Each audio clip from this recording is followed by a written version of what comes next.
Hello everyone. आज की ये जो वीडियो है बेटा, ये है उन सभी सीए फाइनल के स्टूडेंट्स के लिए जो मई 2023 में अपना एग्जामिनेशन देने वाले हैं, लेकिन जिन्होंने अपने आईडीटी सब्जेक्ट की प्रिपरेशन ऑलरेडी कर ली है बाय टेकिंग द लेक्चर्स, जो कि सीए फाइनल नवंबर 2022 के एग्जामिनेशन वाले बच्चों के लिए डिजाइन थे।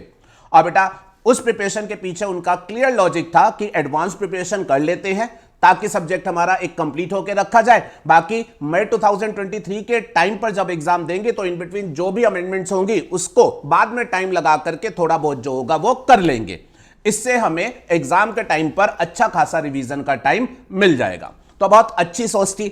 अब इधर सीए फाइनल नवंबर 2022 के एग्जाम खत्म हुए और बच्चे अब अपना मई 2023 के एग्जाम की तैयारी को स्टार्ट करके बैठे हैं। They are starting with the revision of indirect taxation. अब बेटा रिवीजन स्टार्ट करने से पहले डेफिनेटली उनके माइंड में एक कंसर्न आ रहा है कि जो अमेंडमेंट इन बिटवीन हुई हैं वो कम हुई हैं या ज्यादा हुई हैं, और इन एनी केस कम या ज्यादा जो भी हुई हैं वो किस किस एरिया में हुई है। और बेटा ऑब्वियस सी बात है, ये कंसर्न उनको होना भी चाहिए, बिकॉज बेटा जब वो रिवीजन करेंगे तो ऐसे चैप्टर जिनमें अमेंडमेंट नहीं हुई है या बहुत कम हुई है उनको वो अभी रिवाइज करके रख लेंगे, और जिनमें अमेंडमेंट ज्यादा हुई है उसको कॉरेस्पॉन्डिंगली अमेंडमेंट के साथ ही जो होगा वो रिवाइज करेंगे। तो बेटा ये जो कंसर्न आप सभी लोगों का है, इसके लिए अब आपको लंबे समय तक इंतजार करने की जरूरत नहीं है। ये वीडियो हमने आप लोगों की उसी कंसर्न को सॉल्व करने के लिए बनाई है। इसमें बेटा मैं आपको बताऊंगा कि आपके आईडीटी के किन किन एरियाज में अमेंडमेंट हुई है और किस एरिया में कम अमेंडमेंट है, किस एरिया में ज्यादा अमेंडमेंट है, सो दैट अकॉर्डिंगली आप अपनी रिवीजन को प्लान कर सके। अच्छा, मैं दोहरा देना चाहता हूं, इस वीडियो का पर्पस आपको अमेंडमेंट्स समझाना नहीं है। इस वीडियो का पर्पस बेसिकली आपको एरियाज ऑफ अमेंडमेंट कम्युनिकेट करना है, सो दैट आप अपनी रिवीजन को अकॉर्डिंगली प्लान कर सके, कौन से चैप्टर अभी रिवाइज करके रख सकते हैं और कौन से चैप्टर के लिए आपको रुक जाना चाहिए, किसी टॉपिक को आपको बैलेंस में अभी छोड़ देना चाहिए। I hope my message is clear to everyone. तो चलिए जी हम स्टार्ट करते हैं, समझते हैं आईडीटी में किस किस एरिया में अमेंडमेंट हुई है। अच्छा, बिफोर एक्सप्लेनिंग दैट, सबसे इंपॉर्टेंट बात जो आपको क्लियर होनी चाहिए वो ये है बेटा, मई 2023 के एग्जामिनेशन के लिए finance act 2022 will be applicable. Finance act 2022 will be applicable. तो फाइनेंस एक्ट 2022 ने जो भी अमेंडमेंट्स करी है वो सभी आपके ऊपर एप्लीकेबल हैं।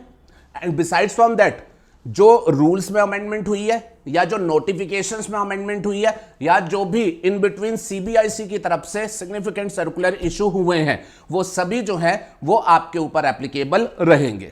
ठीक है जी। तो finance act 2022 as well as rules, notification and circulars की अमेंडमेंट।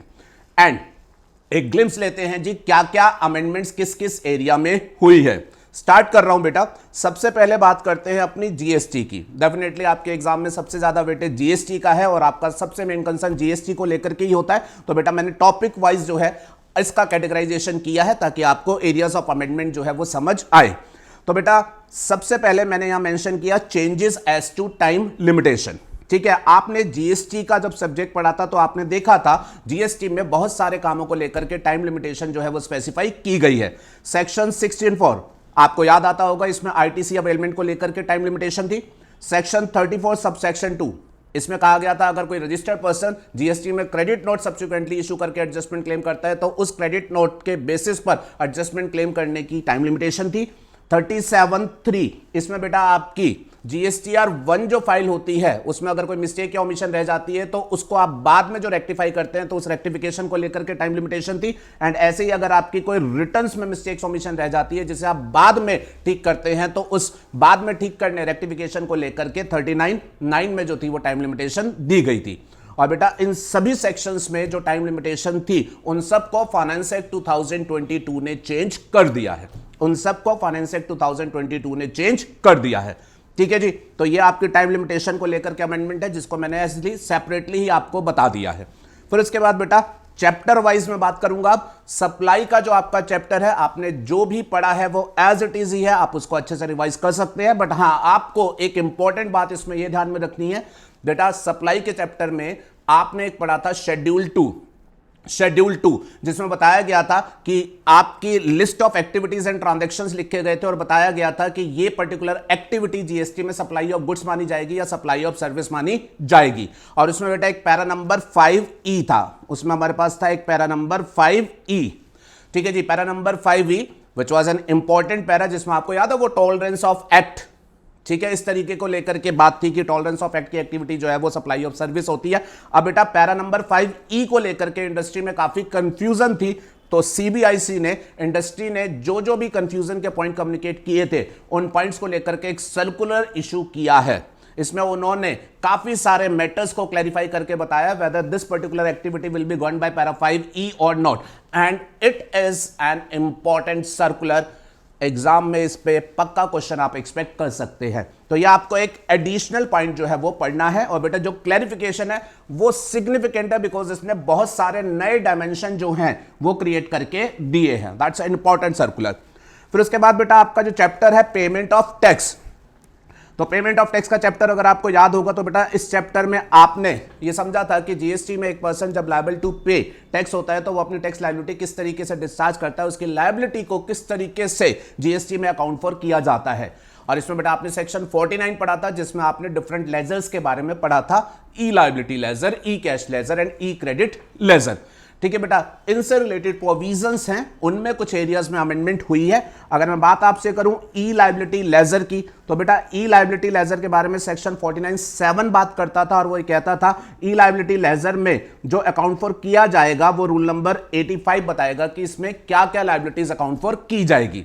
और बेटा रूल नंबर 85 ने बताया था कि ई लायबिलिटी लेजर में कौन कौन सी लायबिलिटी आएंगी, और वहां पर उन्होंने एक लायबिलिटी सेक्शन 42 और 43 में मिसमैच की वजह से जो क्रिएट होती है उसका रेफरेंस दिया था, बट सेक्शन 42 एंड 43 जीएसटी के लॉ में कभी ऑपरेशनली नहीं हुए थे, तो उनका रेफरेंस जो है वो डिलीट कर दिया गया है। ध्यान दीजिएगा, 42 एंड 43 ये वो सेक्शन है जो लॉ में थे लेकिन कभी भी गवर्नमेंट ने इसे ऑपरेशनलाइज नहीं किया था, तो वो 42 एंड 43 वो दोनों सेक्शन फाइनेंस एक्ट 2022 से डिलीट कर दिए गए हैं, और उनका रेफरेंस जहां जहां अदरवाइज आ रहा था उन सबको भी डिलीट कर दिया गया है। तो ई लायबिलिटी लेजर में कंसेप्चुअली कोई चेंज नहीं है except that unusable reference has been deleted.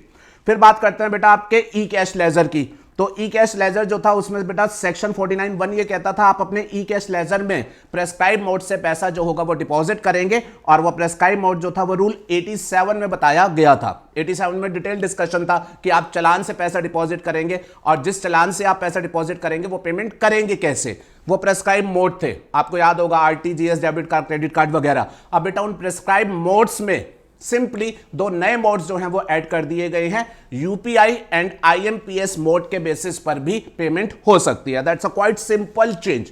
तो ई कैश लेजर के कंसेप्ट में ये छोटा सा जो है वो चेंज हुआ है।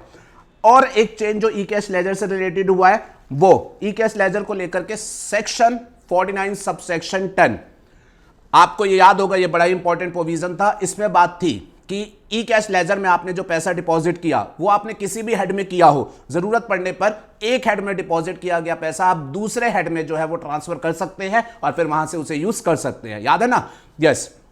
अब बेटा वो जो ट्रांसफर के प्रोविजन थे वो सिंपली क्या थे, एक रजिस्टर्ड पर्सन है वो अपने ई कैश लेजर में किसी भी हेड से पैसा दूसरे में ट्रांसफर कर सकता है।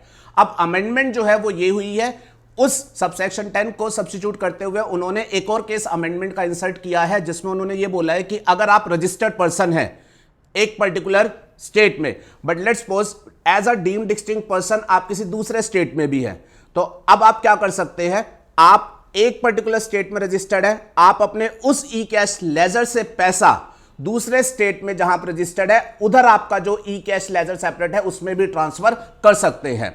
अब वो ट्रांसफर में क्या क्या ट्रांसफर हो सकता है और किस तरीके से ट्रांसफर करेंगे वो सब जो है वो बताया गया है, वो तो आप अमेंडमेंट में ही समझेंगे, मैंने आपको एरिया ऑफ अमेंडमेंट बताया है। फिर बेटा ई क्रेडिट लेजर को लेकर के बात सुनिएगा, ई क्रेडिट लेजर आपका सबसे इंपॉर्टेंट लेजर रहता है बेटा। सेक्शन 49 सबसेक्शन 4 ई क्रेडिट लेजर को लेकर के बताता था कि जो ई क्रेडिट लेजर में क्रेडिट होगा उसका यूटिलाइजेशन आप किस तरीके से करेंगे। अब बेटा 49(4) में फाइनेंस एक्ट 2022 ने अमेंडमेंट करी और कहा गवर्नमेंट अगर चाहे तो आपके ई क्रेडिट लेजर में जो क्रेडिट है उसके यूटिलाइजेशन को लेकर के रेस्ट्रिक्शन लगा सकती है। 49(4) में यह अमेंडमेंट कर दी गई कि ई क्रेडिट लेजर में क्रेडिट के ऊपर क्रेडिट के यूटिलाइजेशन को लेकर के रेस्ट्रिक्शन लगाई जा सकती है। और बेटा ये जो उन्होंने काम किया है ये बेसिकली सिंपली इस वजह से किया है कि गवर्नमेंट ने ऑलरेडी एक रूल 86A बनाया हुआ था जो आपने पढ़ भी रखा है। 86A याद है आपको, आपने पढ़ा था कुछ केसेस में आपके ई क्रेडिट लेजर में पड़ा हुआ आईटीसी ब्लॉक किया जा सकता है, वो मना कर देंगे कि इस क्रेडिट को आप यूटिलाइज नहीं कर सकते। तो बेटा 86A में वो आपके क्रेडिट के यूटिलाइजेशन को रेस्ट्रिक्ट कर देते थे रूल 86A में। अब प्रॉब्लम ये आ रही थी, लेकिन असेसिस का ये कहना था कि आपने रूल 86A में ये जो क्रेडिट को ब्लॉक किया, तो ये रूल में जो आपने ब्लॉक किया ये पावर एक्ट में तो कहीं है नहीं, तो रूल कभी भी एक्ट के कॉन्ट्रैरी नहीं हो सकते। तो अकॉर्डिंगली उस रूल को बैकएंड में एक्ट का सपोर्ट देने के लिए उन्होंने सेक्शन 49(4) में जो है ये अमेंडमेंट करी है। तो ये एक मतलब एकेडमिक अमेंडमेंट है so far as you as a student are concern, ठीक है। इससे आपके कहीं रिवीजन पर कोई फर्क नहीं पड़ेगा, बट आपको ध्यान में रखना है रूल 86A में government was restricting the credit, but उस रूल का बैकएंड पर पीछे कोई स्टैट्यूटरी सपोर्ट नहीं था। तो स्टैट्यूटरी सपोर्ट को क्रिएट करने के लिए उन्होंने 49(4) में जो है वो अमेंडमेंट करी है। एंड सिमिलर बेसिस पर आपने एक रूल और पढ़ा था 86B, जिसमें आपने ये पढ़ा था कि certain categories of registered person को यह रेस्ट्रिक्ट किया गया था कि वो अपनी output tax liability entirely credit से पे नहीं कर पाएंगे, उन्हें अपना कुछ परसेंटेज ऑफ टैक्स लायबिलिटी जो होगा वो कैश लेजर से ही पे करना पड़ेगा। याद है वो कुछ 1% वाली आपने कहानी पढ़ी थी, आई होप आपको याद आया होगा। तो बेटा अगेन रूल 86B में ये जो काम हो रहा था कि कुछ लोगों को यह कहा जा रहा था नहीं आपके पास भले ही क्रेडिट हो बट आप उस क्रेडिट से टोटल लायबिलिटी अपनी डिस्चार्ज नहीं कर सकते, आपको कुछ तो कैश में पे करना ही पड़ेगा। अब इस रूल में जो काम किया गया था उसका भी बेटा एक्ट में कहीं पर स्टैट्यूटरी सपोर्ट नहीं था, तो उसका स्टैट्यूटरी सपोर्ट क्रिएट करने के लिए 49(12) फाइनेंस एक्ट 2022 से जो है बेटा इंसर्ट किया गया है। तो अगेन स्टूडेंट व्यू पॉइंट से this is an academic discussion, but definitely amendment हुई है तो रेफरेंस में तो एक बार आपको देखना पड़ेगा। अब इस पेमेंट ऑफ टैक्स में जो सबसे इंपॉर्टेंट अमेंडमेंट हुई है वो प्लीज ध्यान में रखिएगा, वो हुई है हमारे पास सेक्शन 50 में। सेक्शन 50 बात करता है as to interest liability under GST. इसमें इंटरेस्ट को लेकर के प्रोविजंस थे। आप सभी को पता है टैक्स की पेमेंट जो है वो ड्यू डेट तक करनी है। अगर आप लेट पेमेंट करेंगे then in that situation late payment पर आपको जो होगा वो इंटरेस्ट भी देना पड़ेगा 18% पर एनम। यस, अब सुनिएगा section 50, this is a very very significant area of the amendment. अब सेक्शन 50 सबसेक्शन 1 और 2 वो बात करते थे लेट पेमेंट ऑफ टैक्स के ऊपर इंटरेस्ट जो होगा वो देना पड़ेगा। अब एक इंटरेस्टिंग बात बोल रहा हूं, जरा ध्यान से सुनिएगा। सेक्शन 50 जब इंटरेस्ट लगाता था लेट पेमेंट ऑफ टैक्स के ऊपर, तो उसमें ये लिखा होता था कि that interest will be computed in the prescribed manner, that interest will be computed in the prescribed manner. But surprisingly कोई रूल उस मैनर को प्रेस्क्राइब करते हुए नहीं बना हुआ था। मुझे नहीं पता आप लोगों ने कभी बेयर एक्ट जो है वो छुआ या नहीं छुआ। अगर आप वो बच्चे हैं जो डायरेक्टली पढ़ते हैं लोग को सीधा स्टेटमेंट को, तो आप शायद मेरी बात को कनेक्ट नहीं कर पाएंगे, बट मैं टेक्निकल बात बोल रहा हूं।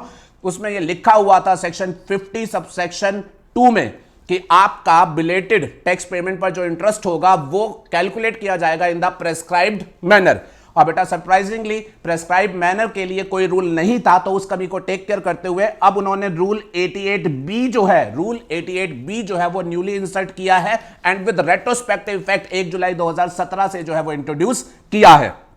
इसके अलावा जीएसटी में एक अगला डिस्प्यूटेड इशू जो इंटरेस्ट को लेकर के आता था वो यह आता था कि अगर कोई व्यक्ति बाय मिस्टेक या अदरवाइज कोई आईटीसी रॉन्गली अवेल कर लेता है, वो अपनी टैक्स लायबिलिटी उस रॉन्गली अवेल्ड आईटीसी से पे कर देता है, ठीक है जी।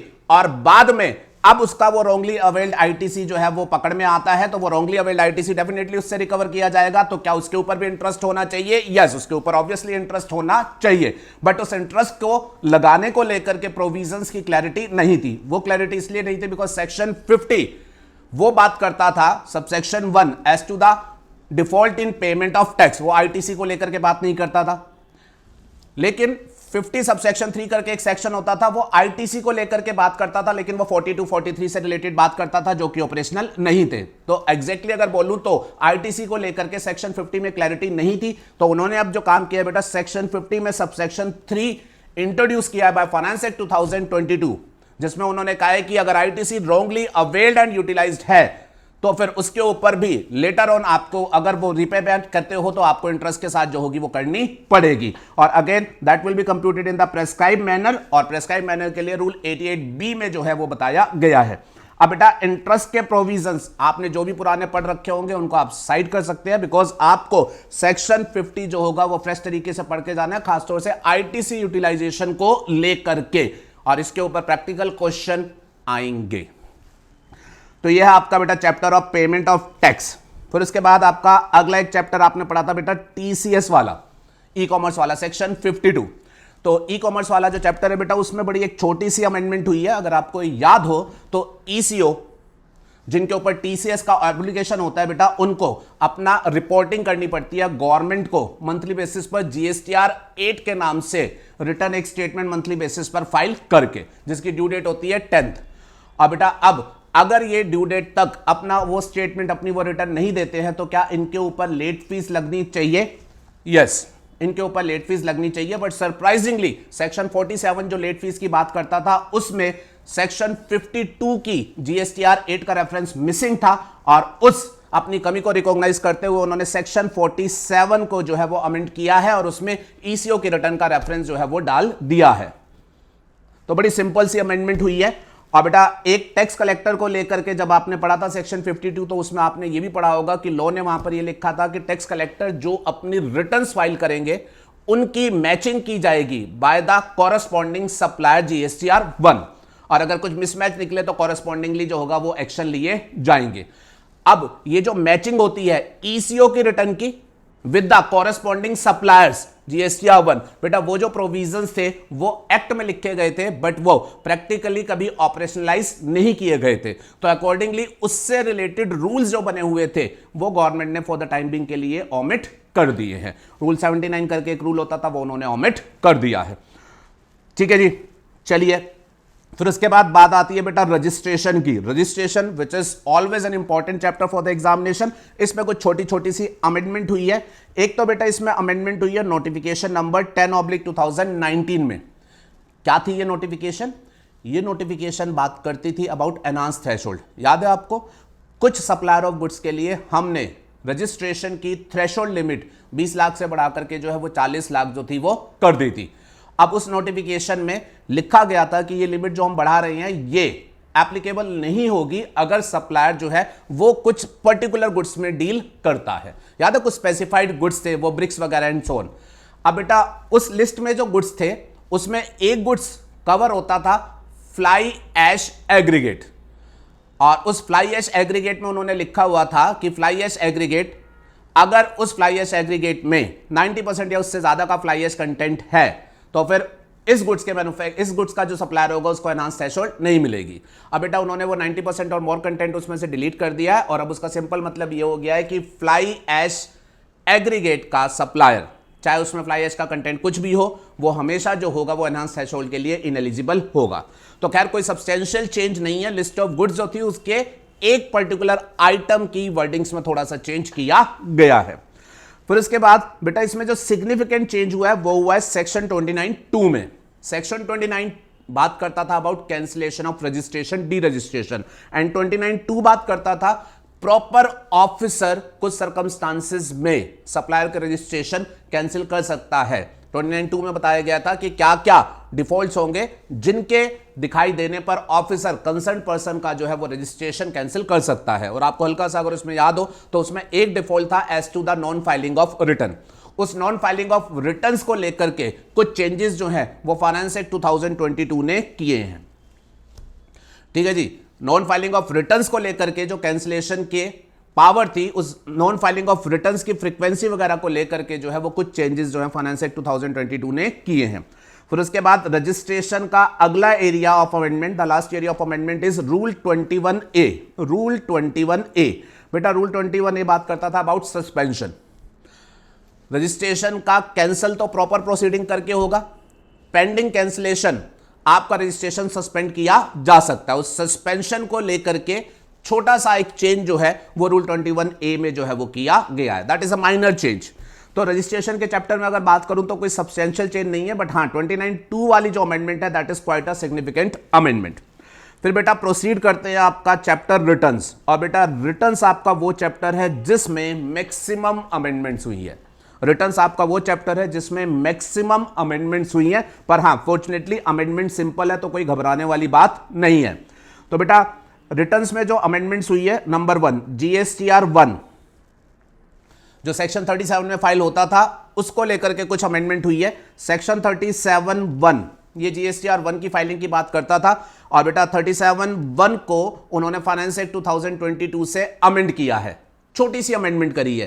क्या अमेंडमेंट करी है जरा सुनिएगा। आपको रूल नंबर 51 अगर याद हो तो रूल नंबर 59 रूल नंबर 59 करके आपने एक रूल पढ़ा था जिसमें यह लिखा गया था कि अगर एक व्यक्ति ने अपनी GSTR 3B फाइल नहीं करी, अगर एक व्यक्ति ने अपनी GSTR 3B फाइल नहीं करी तो वो आगे GSTR 1 जो होगा वो फाइल नहीं कर पाएगा। अब ये जो रूल ने GSTR 1 की फाइलिंग पर रेस्ट्रिक्शन लगा दी थी because of non filing of the GSTR 3B।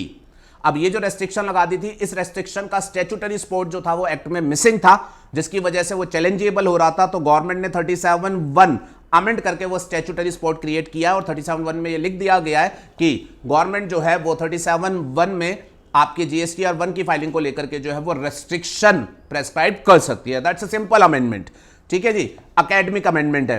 फिर बेटा 37(3) में GSTR 1 में कुछ रह जाता है तो आप आगे रेक्टिफाई करते हैं, तो उसका वो टाइम लिमिटेशन चेंज हुआ है, वो मैंने ऑलरेडी आपको ऊपर बता दिया। 37(4) is an important area, 37(4) is an important area newly inserted by finance act 2022।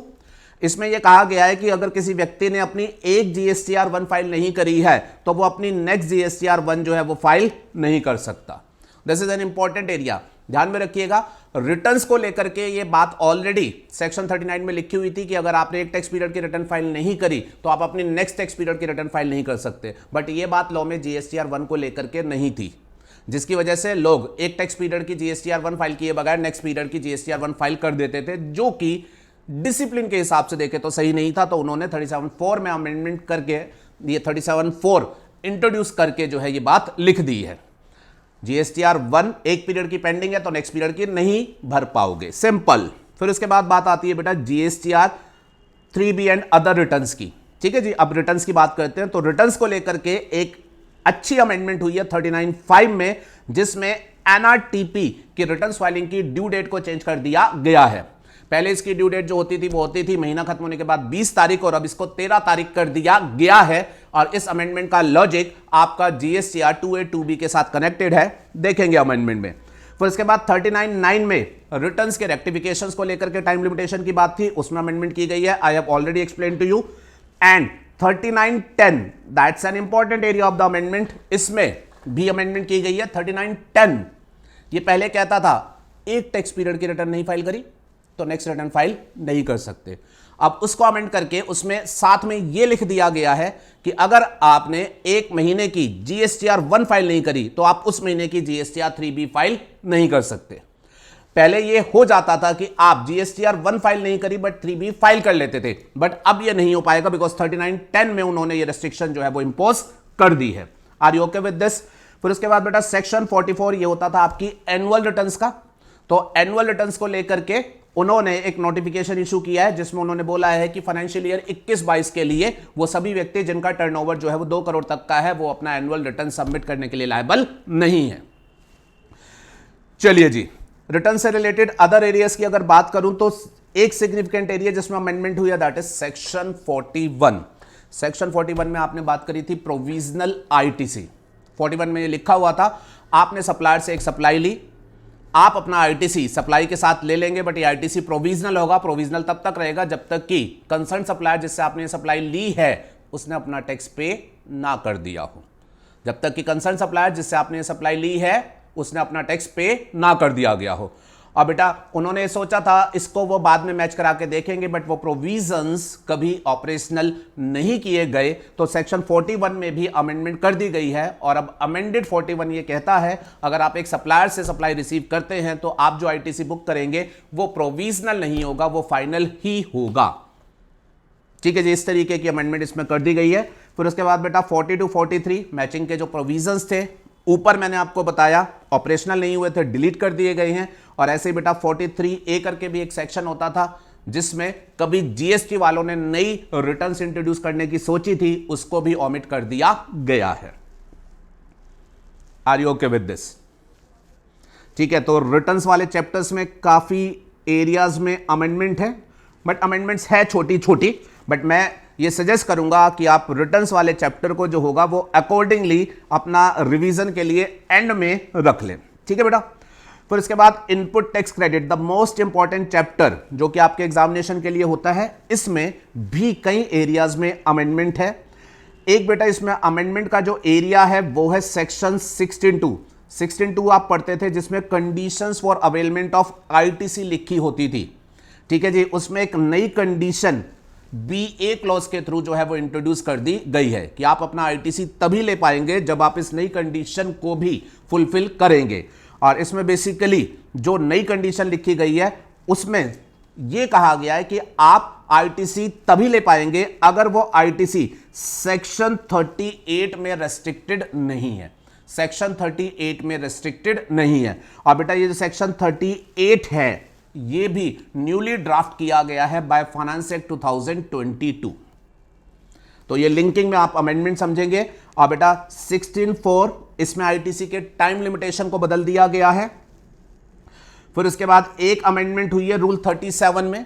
आपको अगर हल्का सा याद हो तो आपने एक प्रोविजन पढ़ा था, आप अगर किसी सप्लायर से कोई सप्लाई लेते हैं, उसका आईटीसी लेते हैं, तो आपको यह मेक श्योर करना है कि उस सप्लायर को उसके इनवॉइस की पेमेंट आप विद इन 180 डेज कर दें। अगर आप 180 डेज में भी उसको पे नहीं करते हैं तो एक बार के लिए आपको आईटीसी जो होगा वो रिवर्स करना पड़ेगा।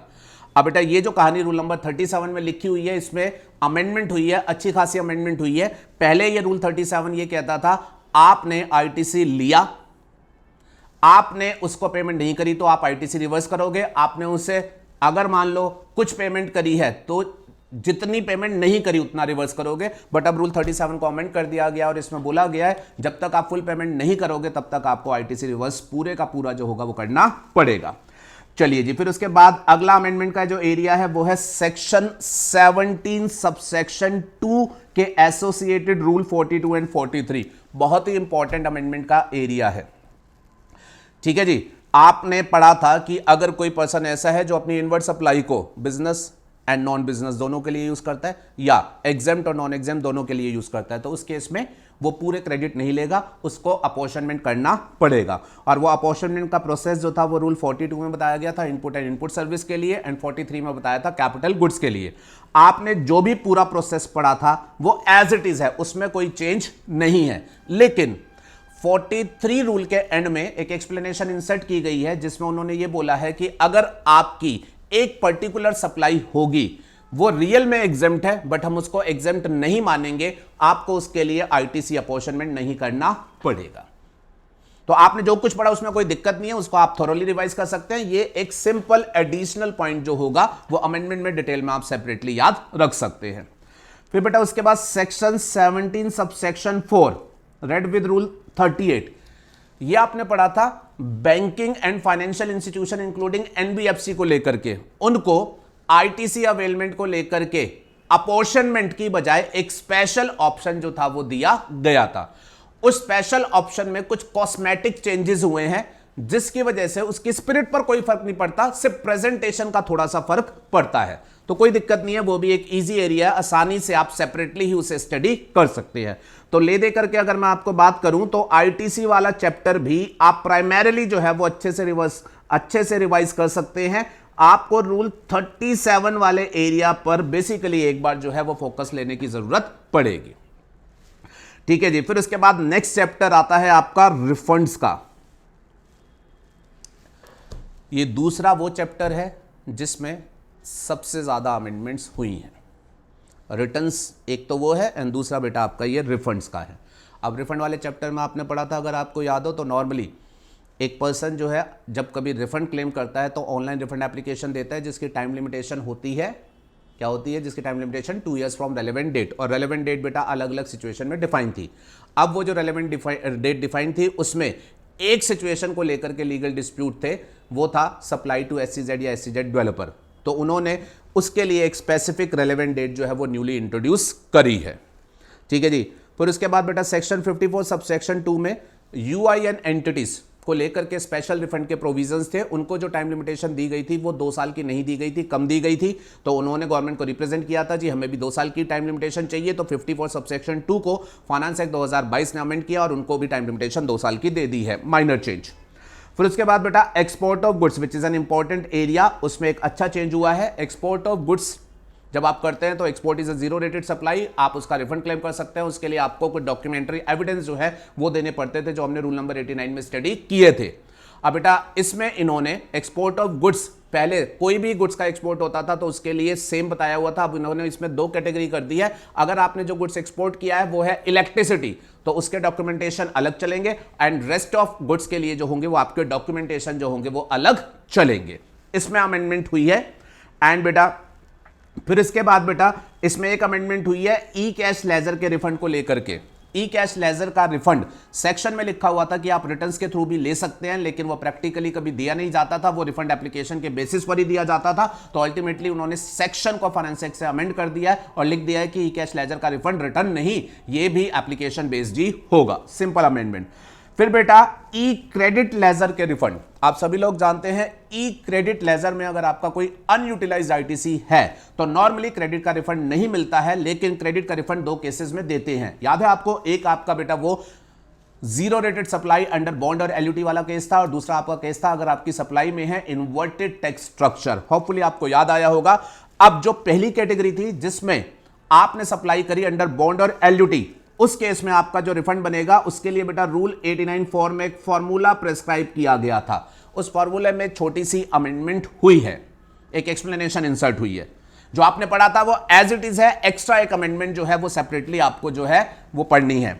और बेटा दूसरा आपने पढ़ा था रूल 89(5), ये आपने पढ़ा था उन लोगों के लिए जिन लोगों की सप्लाई पर है इन्वर्टेड टैक्स स्ट्रक्चर, वो जब रिफंड लेंगे तो उन्हें अपना 89(5) का फार्मूला जो था वो अप्लाई करना होता है और उसके हिसाब से उनका मैक्सिमम रिफंड निकाला जाता है। अब 89 के फार्मूले में कुछ टेक्निकल इश्यूज थे जो कि सुप्रीम कोर्ट ने अपनी एक रिसेंट की जजमेंट में हाईलाइट किए थे और गवर्नमेंट को यह बोला था उन इश्यूज को रिजोल्व करने के लिए 89(5) में जो आपने फार्मूला बनाया है उसमें आप चेंजेस करें।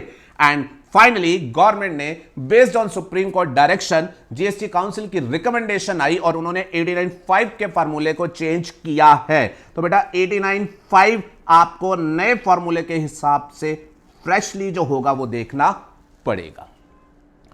Are you okay with this? इसके अलावा रिफंड में अगली अमेंडमेंट की अगर बात करूं तो बेटा रिफंड में हमारे पास एक सेक्शन 55 था जो ये कहता था स्पेसिफाइड एंड नोटिफाइड एंटिटीज जो होंगी वो जो अपनी इनवर्ड सप्लाई जीएसटी पेड लाती है उस जीएसटी पेड का उनको रिफंड मिल जाएगा अगर गवर्नमेंट ने ऐसा नोटिफाई किया है। और बेटा वहां पर रूल 95A करके आपने एक रूल 95A पढ़ा था जिसमें उन्होंने ये बात करी थी कि अगर कोई आउटगोइंग पैसेंजर है और वो इंटरनेशनल एयरपोर्ट के डिपार्चर हॉल से कुछ खरीद करके जाता है तो फिर उसके रिस्पेक्ट में रिफंड का कुछ प्रोसीजर जो था वो बेटा आपने पढ़ा था। आपको अगर याद आता हो तो ये टूरिस्ट रिफंड चैप्टर वाले के साथ हमने डिस्कशन लिया था। अब बेटा वो जो रूल नंबर 95A था उसको ओमिट कर दिया गया है बिकॉज हाई कोर्ट ने उस रूल 95A को यूजलेस बताया था। ये बड़ा इंटरेस्टिंग डिस्कशन होने वाला है।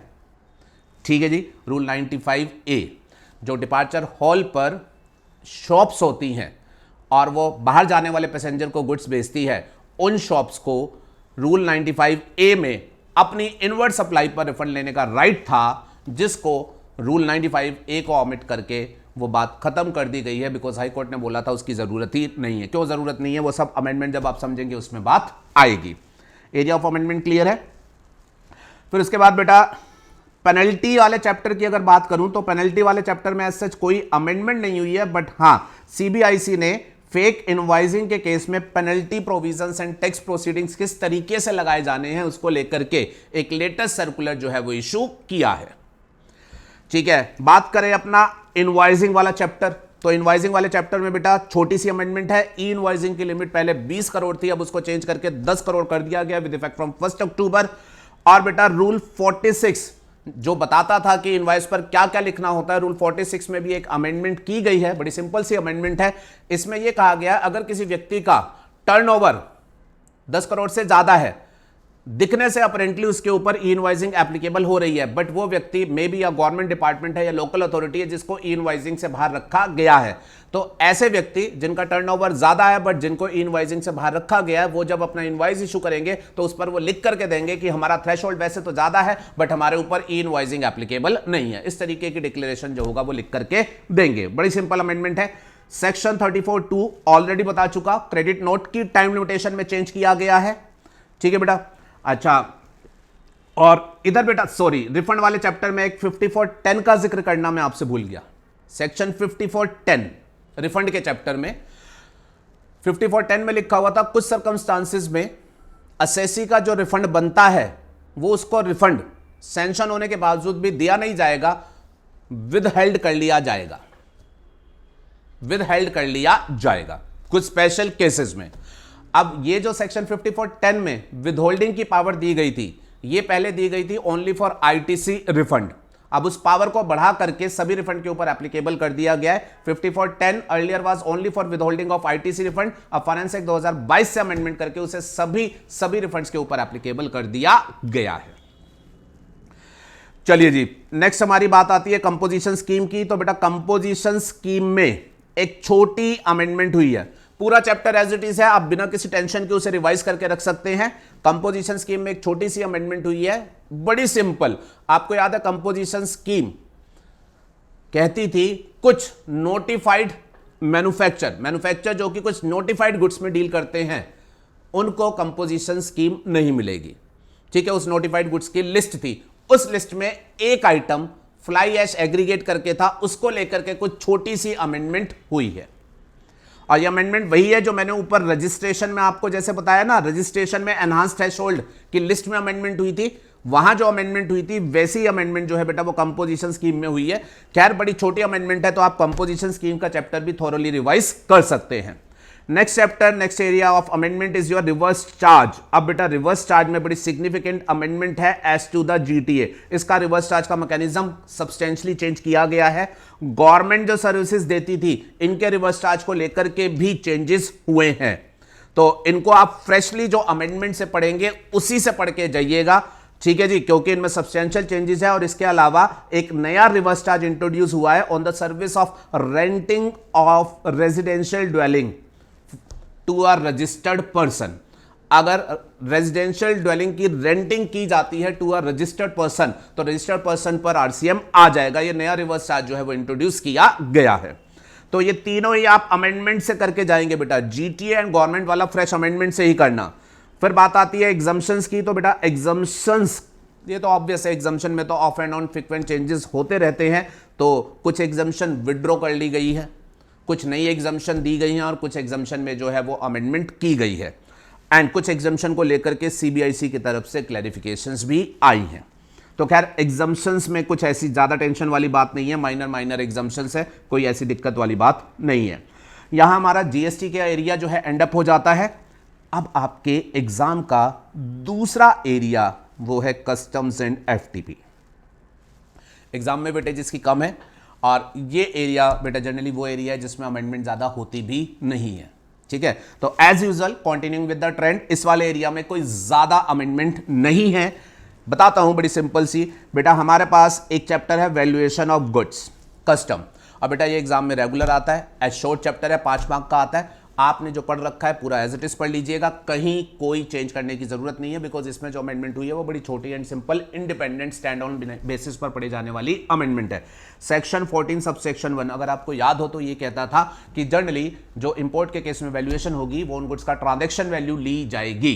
ठीक है बेटा, अब उसमें एक प्रोविजो है, उसमें एक छोटी सी अमेंडमेंट हुई है। उस प्रोविजो में एक क्लोज इंसर्ट किया गया बाय फाइनेंस एक्ट 2022 जिसमें यह कहा गया कि रूल्स के थ्रू गवर्नमेंट ये बोल सकती है कि सीबीआईसी किसी particular class of registered person, किसी particular class of imported goods, sorry, उस प्रोविजो में ये कहा गया कि रूल्स के थ्रू गवर्नमेंट ये बोल सकती है कि सीबीआईसी को अगर ये दिखाई देता है कि टैक्स इवेजन वगैरह किसी particular class of imported goods में हो रहा है, तो उन इंपोर्टेड गुड्स के वैल्यूएशन के रिस्पेक्ट में CBIC additional check and balances जो है वो इंट्रोड्यूस कर सकती है, इंपोर्टर के ऊपर नए ऑब्लिगेशंस लगा सकती है। ये पावर जो थी इस प्रोविजो के थ्रू जो है वो सीबीआईसी को असाइन की गई। बट सीबीआईसी ने till date which is relevant for your examination ऐसा कुछ इंट्रोड्यूस नहीं किया है। तो this is just a theoretical piece of amendment. आपका वैल्यूएशन का चैप्टर कहीं भी इंपैक्ट में नहीं आता है, एज इट इज आप पढ़ के जा सकते हैं। ठीक है जी। फिर बेटा आपने कस्टम में एक चैप्टर पढ़ा था पेमेंट ऑफ ड्यूटी, जिसमें आपने लेजर रिलेटेड बात करी थी, जिसमें आपने एक तो लेजर पढ़ा था ई कैश लेजर, जिसके प्रोविजनल्स अभी तक ऑपरेशनल नहीं हुए हैं, एंड दूसरा एक लेजर आपने पढ़ा था ई ड्यूटी क्रेडिट लेजर। आपको याद होगा वो RODTP करके स्कीम थी, उस स्कीम में आपने काम किया, उसमें आपको कुछ बेनिफिट्स है, वो बेनिफिट्स जो होंगे वो आपको कैश की फॉर्म में ना देकर के आपको क्रेडिट की फॉर्म में दिए जाएंगे, जो क्रेडिट आपका इस लेजर में अकाउंट फॉर किया जाएगा, ई ड्यूटी क्रेडिट लेजर। और ई ड्यूटी क्रेडिट लेजर क्या होता है, इसमें कैसे अकाउंट फॉर होता है, उसके लिए गवर्नमेंट ने रेगुलेशंस बनाई हुई थी। ठीक है, जो रेगुलेशन बेसिकली ये कहती थी आपके पास जो भी क्रेडिट आएंगे आपको उस क्रेडिट को स्क्रिप्ट में कन्वर्ट करना है और उस स्क्रिप्ट को आपने बाद में जो है वो यूज करना है। उन रेगुलेशन में छोटी सी अमेंडमेंट हुई है। पहले उन स्क्रिप्ट के यूटिलाइजेशन का जो पीरियड था वो 1 साल था, उसे बढ़ा करके जो है वो 2 साल कर दिया गया है। तो आपके लेजर में क्रेडिट्स आएंगे जिसको आप स्क्रिप्ट में कन्वर्ट करेंगे, उस स्क्रिप्ट का वैलिडिटी पीरियड पहले 1 साल था, उसको सिंपली बढ़ा करके 2 साल कर दिया गया है। बड़ा छोटा सा चेंज है, तो आपको कहीं दिक्कत नहीं है। ठीक है जी। फिर उसके बाद बेटा ये एक बड़ा चेंज है, कस्टम्स में आपने एक IGCR के नाम से चैप्टर पढ़ा था, IGCR, import of goods at concessional rate of duty rules. अब जो आपने IGCR पढ़े थे उनको बिल्कुल आप साइड कर देंगे, क्योंकि उनको सब्स्टिट्यूट करते हुए नए सेट ऑफ रूल जो है वो इंट्रोड्यूस कर दिए गए हैं। IGCR उनको साइड कर देंगे, नए सेट ऑफ रूल बिल्कुल फ्रेश तरीके से जो होगा वो आप पढ़ करके जाएंगे। ठीक है, IGCR का चैप्टर आपको ये this is a very simple chapter, छोटा सा चैप्टर है और कभी कभार ही पूछा जाता है, तो आपको कोई ज्यादा टेंशन लेने की जरूरत नहीं है। कस्टम में प्रिंसिपली तो आप टेंशन फ्री हो, क्यों, वैल्यूएशन में छोटी सी अमेंडमेंट है, पेमेंट ऑफ ड्यूटी में छोटी सी अमेंडमेंट है, ये रूल्स वैसे ही छोटे से हैं, तो कोई ऐसी दिक्कत वाली बात नहीं है। और खुशखबरी आती है इस बात से, फॉरेन ट्रेड पॉलिसी। कोरोना ने वैसे सब चीजें बुरी करी, लेकिन बच्चों के लिए एक चीज ये अच्छी करी कि गवर्नमेंट ने कोरोना के चलते हुए फॉरेन ट्रेड पॉलिसी को लंबे समय तक चेंज ही नहीं किया। जो फॉरेन ट्रेड पॉलिसी 2015-20 में एंड हो जानी चाहिए थी, उसको टाइम टू टाइम एक्सटेंड करके एज इट इज मेंटेन रखा, because of the environment of business uncertainty. और वो जो फॉरेन ट्रेड पॉलिसी 2015-20 वाली थी वो एज इट इज आगे भी एक्सटेंड कर दी गई है मार्च 2023 तक। तो जो आपने फॉरेन ट्रेड पॉलिसी पढ़ रखी थी वो एज इट इज है, आपको FTP से रिलेटेड कोई भी अमेंडमेंट्स की टेंशन नहीं करनी है। तो बेटा आई होप आपको ब्रॉडली एरियाज ऑफ अमेंडमेंट जो होंगे वो क्लियर हो गए होंगे। आपको अपनी स्ट्रेटेजी बड़ी सिंपल सी रखनी है। जिन चैप्टर्स में आपको अमेंडमेंट्स नहीं दिखाई दी आराम से पढ़ लें, जिनमें छोटी मोटी अमेंडमेंट्स आपको दिखाई दी मैंने बोली उनको भी आराम से कर लें। जिन चैप्टर्स में सिग्निफिकेंट अमेंडमेंट है और वो मेनली आपके रिटर्न्स वाले चैप्टर हो जाते हैं, रिफंड वाले चैप्टर हो जाते हैं, ठीक है ना बेटा, वो 2 मेजर चैप्टर हो जाते हैं, उनको आप बाद में रिवाइज कर लेना। और कस्टम में बात करूं वो IGCR आपको फ्रेश पढ़ना है। तो अब अकॉर्डिंगली इन बातों को ध्यान में रखते हुए आप अपनी रिवीजन को प्लान कर सकते हैं। उम्मीद करता हूं ये वीडियो आपको यूजफुल लगी होगी, और अगर आपको सही में ये वीडियो यूजफुल लगी है तो हमारे चैनल को लाइक एंड सब्सक्राइब करिएगा और इस वीडियो को अपने साथियों के साथ शेयर करना मत भूलिएगा। हाँ, चलते चलते आखिरी बात, बेल आइकन जरूर दबा दीजिएगा, बिकॉज टाइम टू टाइम मैं आपको अमेंडमेंट जो होगा वो कम्युनिकेट करूंगा। So take care, start your preparation, I wish you all the best.